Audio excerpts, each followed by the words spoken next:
Be a soldier at all times. The radical art of strategic softness. There's this thing we do as women, especially as Black women, where we convince ourselves that being ready for battle means we can never put the armor down. That being a soldier means staying in fight mode, forever braced, forever on guard, forever proving we belong in rooms that weren't built for us. And I get it, I really do. Because the world taught us that survival requires vigilance, that rest is a luxury we can't afford, and that softness will get us hurt. But here's what I learned from my recent conversation with Evelyn Davis, a woman whose wisdom has quietly shaped communities, businesses, and lives. Someone who understands that being a soldier doesn't mean what we think it means. Evelyn Davis has spent her life redefining strength, not by rejecting resilience, but by teaching us that true preparedness isn't about constant combat. It's about knowing when to pause, when to strategize, and when to build something bigger than yourself. Her insights remind us that the most powerful warriors aren't the ones who never stop fighting.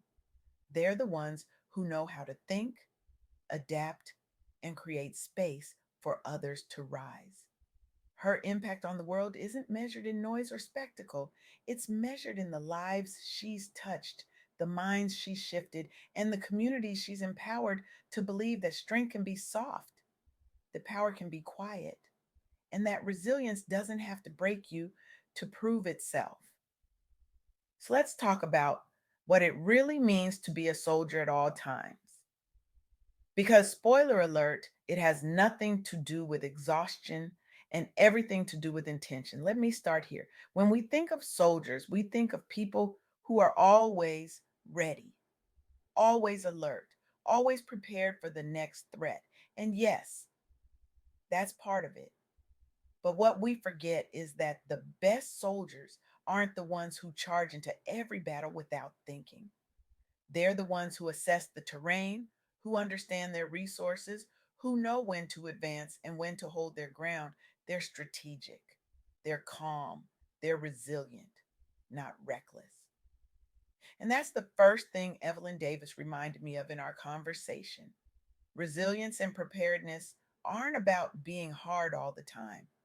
They're about cultivating inner strength so you can face whatever comes your way without losing yourself in the process. It's about being vigilant, yes, but not paranoid. It's about being ready, but not rigid.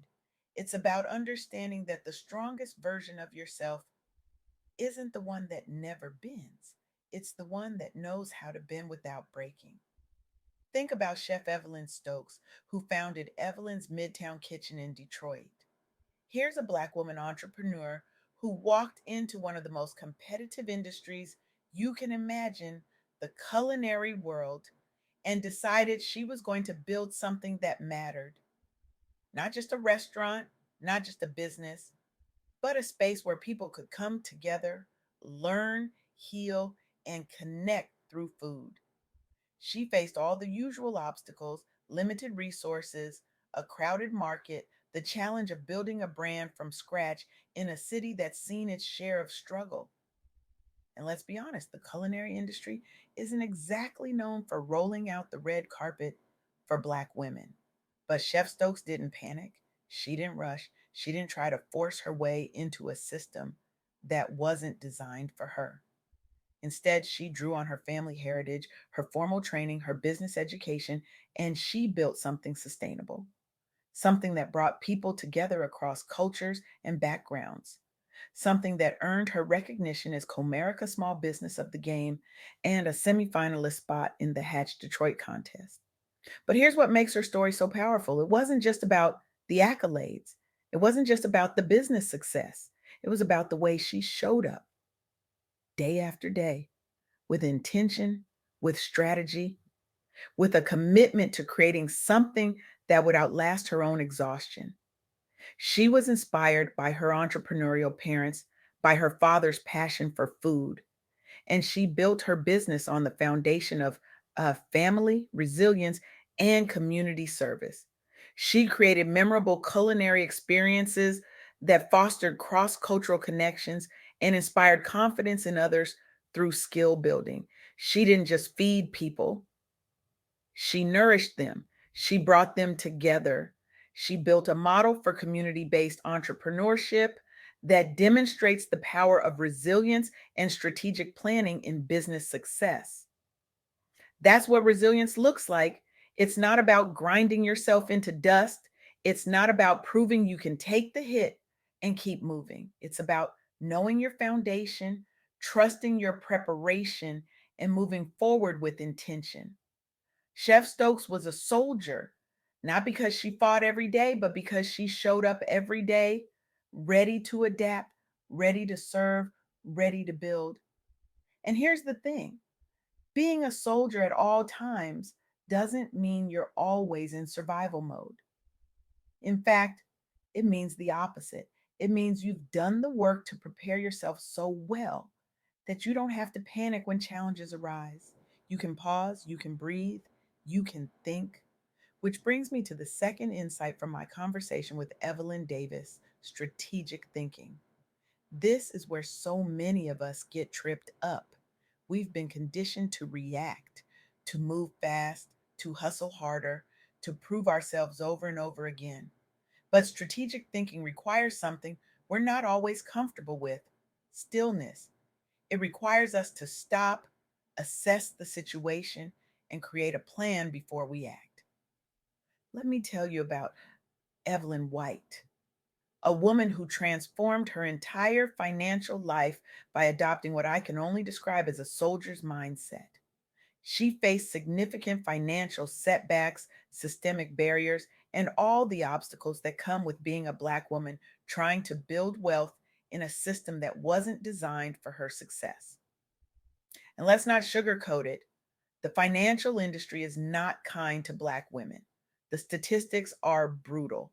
The barriers are real. The setbacks are often devastating. But instead of just working harder, Evelyn White worked smarter. She embraced discipline. She committed to continuous learning. She made strategic decisions about her money, her time, and her future. And here's what's so important about her story: she didn't do it by grinding herself into the ground. She did it by pausing long enough to understand what she was up against, by assessing her resources, by creating a plan that was sustainable. Her journey was marked by adversity, but her commitment to growth and rational decision making enabled her to overcome obstacles that would have crushed someone who was just reacting out of fear or desperation. And she didn't just change her own life, she became a role model, a teacher, someone who empowers others in her community to pursue financial literacy and resilience. She built a legacy of financial education and empowerment within her community. She inspired others in her network to believe that financial transformation was possible, that they didn't have to stay stuck, that they could create a different future for themselves and their families. That's strategic thinking. It's not flashy, it's not loud, but it's powerful, because when you approach obstacles with calmness and rational analysis, when you develop the ability to pause and assess your environment before you act, you stop reacting to life and start creating it. You stop being a victim of circumstance and start being the architect of your own future. And let's be real, this is hard, especially for those of us who've been taught that pausing means weakness, that slowing down means falling behind, that thinking before acting is a luxury we can't afford. But here's what I know now. Thanks to the wisdom Evelyn Davis shared, impulsive reactions might feel productive in the moment, but they rarely lead to sustainable growth. Strategic thinking does, leadership does, and both require us to trust ourselves enough to slow down.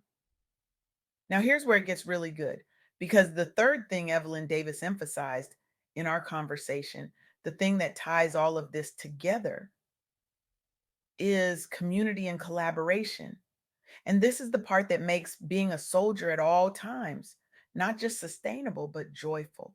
See, we've been sold this lie that strength is a solo act, that if you're really strong, really prepared, really resilient, you don't need anybody. You can do it all yourself.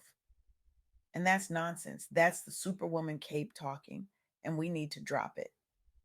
Because true strength, the kind that lasts, the kind that changes lives, is amplified when you build and uplift your community. Look at Evelyn Lauder. This woman was a key leader in the Estee Lauder Companies, a global beauty empire. She could have focused solely on profits, on expansion, on market dominance. She was navigating the challenges of scaling a family business, entering new markets, and advocating for social causes as a woman in a competitive industry. And let's not pretend that was easy. The beauty industry, like most industries, wasn't built to celebrate women who wanted to lead with purpose and compassion. But Evelyn Lauder didn't play by those rules. She employed calm analysis and strategic planning. She thought several steps ahead. She never shied away from difficult decisions. And she used her platform to launch the breast cancer awareness campaign. She established the pink ribbon as a global symbol of hope and advocacy. She set new standards for corporate social responsibility and women's leadership in business. She grew the company into a global powerhouse and created lasting social impact through advocacy and philanthropy. She led the company through decades of innovation, all while building a legacy that extended far beyond profit margins. She understood that her strength wasn't just about what she could achieve for herself, it was about what she could create for others. That's what community and collaboration look like. It's about recognizing that when you empower others, when you foster teamwork, when you share knowledge and resources, you don't diminish your own success, you multiply it. You create a ripple effect that extends far beyond your own life. And that's the kind of legacy that matters. So here's what I want you to take away from this. Here's what Evelyn Davis reminded me of, and what I hope you'll carry with you long after you finish listening to this. Being a soldier at all times isn't about being hard. It's about being prepared. It's about cultivating resilience so you can face challenges without losing yourself. It's about strategic thinking, about pausing long enough to assess your situation and create a plan that actually works. And it's about community, about recognizing that your strength is amplified when you lift others up. This is your soft girl era. This is the moment when you stop equating strength with struggle and start embracing strength as strategy, as softness, as collaboration, as rest, as joy. This is the moment when you realize that the armor you've been wearing, the one that's kept you safe, is also the one that's been weighing you down. And it's time to take it off. I want you to challenge yourself. The next time you face an obstacle, whether it's in your business, your finances, your relationships, or your own healing, I want you to approach it with a soldier's mindset. Pause, assess, strategize, and then act with intention. Don't react out of fear or exhaustion. Don't hustle yourself into burnout. Be prepared, be resilient, be strategic, and bring your community with you. Because here's the truth, you don't have to do this alone. You were never meant to. The strongest soldiers know that. They know that true power comes not from fighting every battle solo, but from building a team, a network, a community that rises together. So here's my challenge to you. I want you to identify one area of your life where you've been operating in survival mode. Just one. Maybe it's your business, maybe it's your finances. Maybe it's your relationships. Maybe it's your own self care. And I want you to ask yourself, what would it look like to approach this with a soldier's mindset? Not the version of a soldier that the world sold you, the exhausted, overworked, always on guard version, but the real version, the strategic version, the one that pauses, the one that plans, the one that builds, the one that rests, the one that rises, and the one that brings everyone else up with them. What would it look like to stop reacting and start creating? What would it look like to stop grinding and start grounding? What would it look like to stop proving and start being? Because that's the revolution. That's the soft girl era. And that's the legacy Evelyn Davis reminded us we're all capable of creating. A legacy built not on how much we can endure, but on how intentionally we can live. Not on how hard we can be, but on how soft we can allow ourselves to become. Not on how much we can carry alone, but on how much we can build together. Drop the cape, pick up the strategy. And remember, being a soldier at all times means being ready, not weary. It means being grounded, not grinding.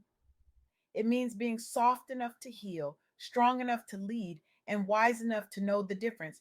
You've got this. And you don't have to prove it to anyone but yourself.